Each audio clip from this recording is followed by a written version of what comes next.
Hello everyone, आज की class में हम लोग पढ़ेंगे राउल्ट्स लॉ के बारे में। तो देखिए राउल्ट्स लॉ क्या कहता है। For a solution of volatile liquids the partial vapour pressure of each component of the solution is directly proportional to its mole fraction present in the solution.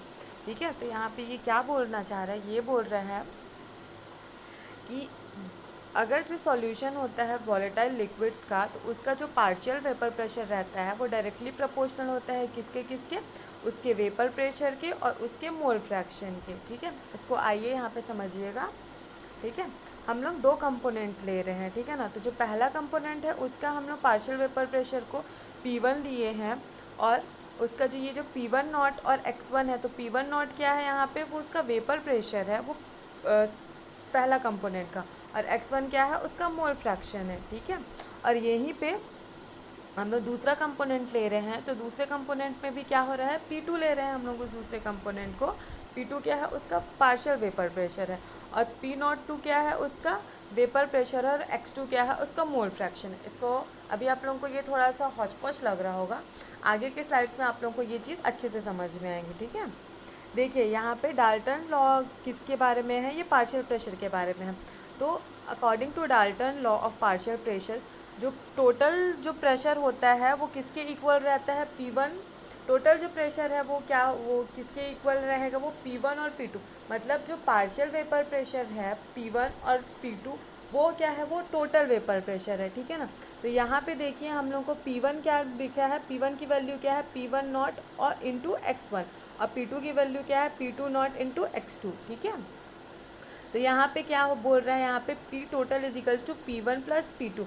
तो हम लोग जो P1 और P2 का जो क्या कहते हैं वैल्यू आया है, उसको यहाँ पे हम लोग पुट अप कर रहे हैं। ठीक है ना, तो देखिए क्या कर रहे हैं, P टोटल जो पार्शियल प्रेशर है टोटल, जो उसको हम लोग क्या कर रहे हैं, यहाँ पे वैल्यू पुट अप कर रहे हैं। फर्स्ट वाले की वैल्यू क्या है, X1 P1 नॉट, और दूसरे की वैल्यू क्या है, X2 P2 नॉट। ठीक है, तो यहाँ पे हम लोग इसमें कॉमन निकाल ले रहे हैं 1 इंटू X2 को। ठीक है, और यहाँ पे ये कॉमन निकल जा रहा है आपका, तो इसका फिर आंसर क्या है, सॉल्यूशन क्या आ रहा है हम लोग के पास, P1 not plus P2 not minus P1 not into X2। ठीक है, तो जो टोटल वेपर प्रेशर है सॉल्यूशन का, वो किससे हम लोग रिलेट कर रहे हैं, मोल फ्रैक्शन के एक कंपोनेंट से, और दूसरी ओर जो क्या कहते हैं टोटल वेपर प्रेशर है सॉल्यूशन का, वो वेरी कर रहा है किसमें, लीनियरली वेरी कर रहा है मोल फ्रैक्शन के सेकंड कंपोनेंट के साथ में। ठीक है ना, इसको आप लोग आगे अच्छे से समझेंगे। देखिए यहाँ पे क्या बोल रहा है, जो P टोटल मतलब जो प्रेशर टोटल है, वो P1 जो है उसका क्या, P1 नॉट जो है उसका वो मिनिमम वैल्यू है, मतलब सबसे कम वैल्यू पार्शियल वेपर प्रेशर की क्या है, वो P1 नॉट है, और मैक्सिमम वैल्यू क्या है, P2 नॉट है। ठीक है, तो हम लोग जब यहाँ पे क्या एज्यूम करते हैं, कंपोनेंट जो फर्स्ट कंपोनेंट है वो लेस वोलेटाइल है सेकेंड कंपोनेंट से, तो दैट इज़ क्या है, P1 not is less than P2 not. ठीक है ना, और यहीं पे हम लोग क्या कर रहे हैं, Y1 और Y2 को क्या ले रहे हैं, यहाँ पे हम लोग मोल फ्रैक्शन ले रहे हैं, किसका, कंपोनेंट 1 और कंपोनेंट 2 का। ठीक है, तो इसका वेपर फेस कैसे आएगा, डाल्टन लॉ के according P1 is equals to Y1 P total, P2 is equals to Y2 P total.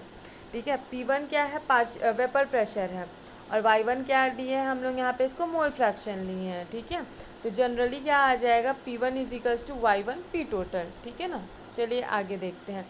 ये क्वेश्चन जो है क्या कहते हैं, इसको आप लोग आगे की क्लासेस में जब क्या बोलते हैं आइडियल सॉल्यूशन और नॉन आइडियल सॉल्यूशन के बारे में जब अच्छे से समझोगे, तब इसको आप लोग अच्छे से पढ़ पाओगे। ठीक है ना, अच्छे से समझ पाओगे, तो उस टाइम पे आप लोग ये वाले क्वेश्चन को डील करोगे। ठीक है, तो देखिए यहाँ पे क्या बोल रहा है, राउल्ट लॉ जो है वो क्या है, स्पेशल केस है किसका, हेनरीज लॉ का, in which KH become equal to P01। ठीक है ना, यहाँ पे देखिएगा, देखिए हम लोग क्या देख रहे हैं, vapour pressure of solution of solids and liquids.